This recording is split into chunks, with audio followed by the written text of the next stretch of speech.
ఉన్న బంగారాన్ని విడిపించి ఆ రోజు ఆన్లైన్ రేటుకే మేము కొంటాం. Sharma gold company. అందరికీ నమస్కారం. Welcome to Suman TV. నేను మీ రమ్య. అక్టోబర్ మాసంలో 1వ తారీఖు నుంచి 15వ తారీఖు వరకు 12 రాష్ట్రాల వారికి ఎలా ఉండబోతుందో తెలియజేయడానికి ఈ రోజు మనతో పాటు ఉన్నారు ప్రముఖ జ్యోతిష్య పండితులు నందిబట్ల శ్రీహరి శర్మ గారు. గురుగారిని అడిగి మరెన్నో విశేషాలు తెలుసుకుందాం.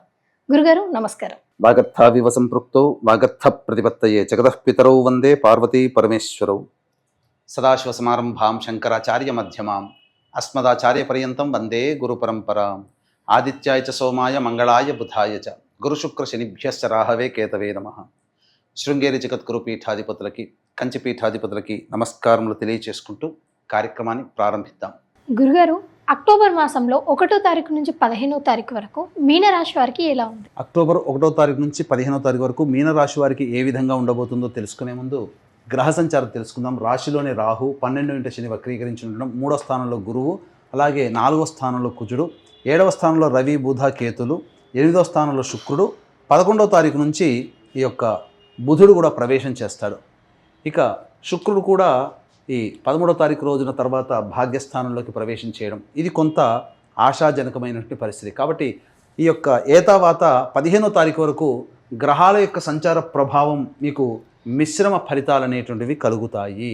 కాబట్టి ఇక్కడ గమనించుకోవాల్సినటువంటి ప్రధానమైన అంశం ఏంటంటే, సూర్యగ్రహణం అక్టోబర్ 2వ తారీఖు రోజున కన్యా రాశిలో ఏర్పడుతున్నటువంటి కారణం చేత మీనరాశి వారు ప్రధానంగా ఎక్కువగా సమస్యలు ఎదుర్కొనే అవకాశాలు గోచరమవుతున్నాయి. ఈ కారణం చేత ముఖ్యంగా దంపతులతో విభేదాలు, అనగా దాంపత్యంలో పొరపచ్చాలు రావడం, మాట అనుకోవడం, కొంతకాలం మాట్లాడుకోకుండా ఉండడం ఇట్లాంటివి, లేదా వ్యాపార భాగస్వామ్యంలో ఉన్నవాళ్ళైతే ఆ వ్యాపార భాగస్వాముల మధ్య పొరపచ్చాలు వచ్చే అవకాశాలు ఉంటాయి. అనగా మిస్అండర్స్టాండింగ్ ఎక్కువగా పెరుగుతాయి. ముఖ్యంగా ధనపరమైనటువంటి మిస్అండర్స్టాండింగ్స్ వ్యాపార భాగస్వాముల మధ్య పెరుగుతాయి. ఇక ముఖ్యంగా గమనించుకున్నట్లయితే, మీరు ఎవరితో కలిసి పని చేస్తుంటారో, ఎవరితో కలిసి ప్రయాణం చేస్తుంటారో వారు మిమ్మల్ని మోసం చేసే అవకాశాలు ఈ మీనరాశిలో జన్మించినటువంటి వారికి గోచరమవుతాయి. కాబట్టి మీరు ఒకంత సందేహముతో మీరు ప్రతి పనిని కూడాను మీరు నివృత్తి చేసుకోండి. సందేహముతో ఉండి నివృత్తి చేసుకొని మీరు ముందడుగు వేయండి. ఏదైనా కానీ ముందస్తు చెల్లింపులు చేసేటువంటి విషయాల్లో జాగ్రత్తలు పాటించండి. ధన నష్టం జరిగేటువంటి అవకాశాలు ఎక్కువగా గోచరమవుతున్నాయని చెప్పవచ్చు. వ్యాపార రంగం, అనగా రియల్ ఎస్టేట్ రంగంలో ఉన్నటువంటి వారికి కొంతవరకు శుభ ఫలితాలు అనేటివి కలుగుతాయి. 20వ తారీఖు తర్వాత రియల్ ఎస్టేట్ రంగంలో ఉన్నటువంటి వారికి ఆశాజనకమైనటువంటి ఫలితాలు పొందుతారు. అయినప్పటికీ మీరు జాగ్రత్తలు పాటించి నిర్ణయం తీసుకోండి. ఎందుకంటే ఊగిసలాట ధోరణి అనేటువంటిది అక్టోబర్ 20వ తారీఖు తర్వాత రియల్ ఎస్టేట్ రంగంలో ఉంటుంది. రైతులు మాత్రం ఆచితూచి నిర్ణయం తీసుకొని పంటల్ని వేసినట్లయితే, ముఖ్యంగా కమర్షియల్ పంటల వల్ల మీకు లాభాలు పెరుగుతాయని చెప్పవచ్చు. ఇక ముఖ్యంగా ఈ ఫుడ్కి సంబంధించినటువంటి వ్యాపారస్తులు, ఎఫ్ఎంసీజీ రంగంలో ఉన్నటువంటి వారు, విద్యాలయాలు, జ్యువెలరీ రంగంలో ఉన్నటువంటి వారు, రెస్టారెంట్ హోటల్ బిజినెస్లో ఉన్నటువంటి వారు మీరు పెట్టుబడులు పెట్టి వ్యాపార విస్తరణ చేయకుండా ఉండడమే మేలనేటువంటి విషయాన్ని గమనించుకోవాలి. ఇక ధనాదాయం అంతంత మాత్రంగానే ఉంటుంది. కాబట్టి మీరు ధనాదాయాన్ని మెరుగుపరుచుకునే విధంగా వివిధ మార్గాలు మీరు అన్వేషించండి. తప్పకుండా మీకు ఏదో ఒక దాంట్లో మీరు సక్సెస్ అవుతారని చెప్పవచ్చు. ఇక ప్రధానంగా గమనించుకున్నట్లయితే, ఈ యొక్క బుధుడు అక్టోబర్ 11వ తారీఖు నుంచి 8వ స్థానంలో ప్రవేశం చేయడం, ఈ కారణం చేత ప్రధానంగా గృహపరమైనటువంటి చిక్కులు కానీ, గృహంలో సమస్యలు ఉండడం కానీ, ఇవన్నీ కూడాను 10వ తారీఖు తర్వాత మీకు గోచరమవుతున్నాయి. కాబట్టి ఏతావాత చెప్పొచ్చేది ఏమిటంటే, ఈ యొక్క గ్రహణ ప్రభావము మీనరాశి వారిని ఎక్కువగా నష్టాన్ని కలగచేస్తుంది. అయితే గ్రహ సంచార ప్రభావం అనేటువంటిది మిశ్రమ ఫలితాలు ఉన్నప్పటికీ, మంచి జరిగే చోట మంచి తక్కువగా జరగడం, చెడు జరిగే చోట చెడు ఎక్కువగా జరగడం ఈ మీనరాశి వారికి గ్రహణ ప్రభావంలో కలుగుతుంది.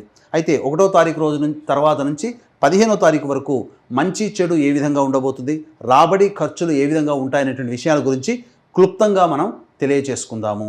ఇక 1వ తారీఖు రోజున ముఖ్యంగా మీకు రాని బాకీలు వసూలవుతాయి, ధనాదాయం బాగుంటుంది, ఆకస్మికంగా మీకు అన్ని కూడాను మంచి జరిగేటువంటి అవకాశాలు గోచరమవుతున్నాయి. ఇక 2-3 తారీఖుల్లో ప్రధానంగా ఈ దంపతుల మధ్య, భాగస్వాముల మధ్య పొరపచ్చాలు వచ్చే అవకాశాలు, కాబట్టి జాగ్రత్తలు పాటించండి. లౌక్యంతో మీరు తెలివితేటలతో ఆ సమస్యల్ని అధిగమించుకునే ప్రయత్నం చేయండి. ధనాదాయానికి మాత్రం ఏమాత్రం లోటు ఉండదు. 4, 5, 6 తారీఖుల్లో కనుక గమనించుకున్నట్లయితే, డబ్బుల విషయంలో జాగ్రత్తలు పాటించండి. ధన నష్టం జరిగేటువంటి అవకాశం ఉంటుంది. ప్రతి పని యందు కూడాను ఆలస్యం అవుతుంది. ఏ పని చేయాలన్నప్పటికీ కూడాను సరి అయినటువంటి నిర్ణయాలు తీసుకోలేకపోవడము, మనస్సు ప్రశాంతంగా లేకపోవడము ఒక జిగ్జాగ్ లాగా ఈ 4, 5, 6 తారీఖులో గోచరం అవుతుంది. ఇక 7, 8, 9 తారీఖులో కనుక చూసుకున్నట్లయితే ప్రధానంగా సంతానంతో విభేదాలు, సంతానం మూలకంగా ఖర్చులు, సంతానం మూలకంగా సమస్యలు పెరిగేటువంటి అవకాశం ఉంటుంది. కాబట్టి సంతానంతో లౌక్యంతో వ్యవహరించండి. ఇక ప్రధానంగా న్యాయవాద సంబంధమైనటువంటి విషయాల్లో మీకు అనుకూలంగా లేకపోవచ్చు. కాబట్టి జాగ్రత్తలు పాటించండి. ఇక 9, 10, 11 తారీఖుల్లో నిరుద్యోగస్తులకి ఊరటగా మంచి ఉద్యోగం లభించే అవకాశం గోచరమవుతుంది. ఉద్యోగంలో ఉన్నటువంటి వారు మీ యొక్క పేరు ప్రతిష్టలు పొందే విధంగా మీ యొక్క పనులు ఉంటాయి. ఉన్నతాధికారుల యొక్క అనుగ్రహము, అండదండలతో మీరు పనులన్నీ కూడా చక్కబెట్టుకుంటారు. ధనాదాయం కూడా చక్కగా ఉంటుందని చెప్పవచ్చు. ఇక 12, 13 తారీఖుల్లో అన్ని రంగాలలో ఉన్నటువంటి వారికి చేతి వృత్తులు, కుల వృత్తులు, వ్యాపారస్తులు, ఉద్యోగస్తులు, రోడ్ సైడ్ వ్యాపారస్తులు అన్ని రంగాలలో ఉన్నటువంటి వారికి ధనాదాయం చక్కగా ఉంటుంది. అన్ని విధాలుగా సంతోషంతో గడుపుతారని చెప్పవచ్చు. ఇక 14, 15 తారీఖుల్లో కనుక చూసుకున్నట్లయితే మనస్సు ప్రశాంతంగా ఉండదు. ఒక జిగ్జాగ్ లాగా ఉంటుంది. ఖర్చులు అధికంగా ఉంటాయి. చేసేటువంటి ప్రతి పనులలో ఆటంకాలు అనేటువంటి ఉంటాయి. కాబట్టి జాగ్రత్తలు పాటించండి. మానసిక విచారం ఎక్కువగా ఉంటుంది. కాబట్టి దైవం అనుగ్రహాన్ని పొందే ప్రయత్నం చేయండి. ఇక గమనించుకున్నట్లయితే ఎంతటి వ్యక్తికైనప్పటికీ కూడాను దైవానుగ్రహం ఉంటేనే అన్ని రకాల సమస్యల్ని పరిష్కరించుకుంటారు. కాబట్టి దైవానుగ్రహం అందరికీ ఉండాలి. పైగా ఈ అక్టోబర్ 2వ తారీఖు రోజున ఏర్పడేటువంటి సూర్యగ్రహణము మీనరాశి వారిని ఎక్కువగా ఎఫెక్ట్ చేస్తుంది. కాబట్టి మేష, వృషభ, మిథున, సింహ, కన్య, తుల, ధనుస్సు, కుంభ, మీన రాశుల్లో జన్మించినటువంటి వారికి ఈ గ్రహణ దోష ప్రభావం అధికంగా ఉంటుంది. కాబట్టి ఈ గ్రహణ దోష నివారణార్థమై అక్టోబర్ 3వ తారీఖు రోజున మధ్యాహ్నం 3 గంటలకి దసరా నవరాత్రుల సందర్భంగా ఈ సూర్యగ్రహణ దోష నివారణ హోమాలు కేవలం పర్ హెడ్ 1500 రూపాయలకి చేయించడం జరుగుతుంది. మధ్యాహ్నం 12 గంటల లోపల మీ గోత్రనామాదులు నమోదు చేసుకోవచ్చు. అలాగే అక్టోబర్ 2వ తారీఖు రోజున మహాలయ అమావాస్య, పెత్తరామాస్య, పితృపక్షాల తిథి సందర్భంగా తండ్రి వైపు 3 తరాలు, తల్లి వైపు 3 తరాలలో మరణించిన వారి యొక్క ఆత్మతృప్తి కోసం ఈ పిండ ప్రదాన కార్యక్రమము, తర్పణాది కార్యక్రమాలు చేయించడం జరుగుతుంది. కాబట్టి ఈ పిండ ప్రదానాల కార్యక్రమానికి సంబంధించిన రుసుము కోసం కార్యక్రమ తదనంతరం కాంటాక్ట్ చేసి వివరాలు తెలుసుకోవచ్చు. గురుగారు, ఈ రాశి వారికి మెరుగైన ఫలితాల కోసం ఎలాంటి పరిహారాలు చేసుకోవాలి? ఈ రాశి వారు ప్రధానంగా లక్ష్మీనారాయణ హృదయం అని ఒకటి ఉంటుంది. ఆ లక్ష్మీనారాయణ హృదయాన్ని రోజుకి 8 సార్లు పఠించండి. ఎందుకంటే మీనరాశి వారికి సమస్యలు అధికంగా గోచరమవుతున్నాయి. కాబట్టి ఇది చేసినట్లయితే సంపూర్ణంగా, ముఖ్యంగా ధనపరమైన సమస్యలు, కుటుంబపరమైన సమస్యలు, వృత్తి ఉద్యోగ వ్యాపారపరమైనటువంటి సమస్యలు యొక్క లక్ష్మీనారాయణ హృదయం చదవడం ద్వారా తీరిపోతాయని చెప్పవచ్చు. ఇవి మనం చెప్పుకునేటువంటి గోచార రీత్యా వచ్చేటువంటి ఫలితాలు.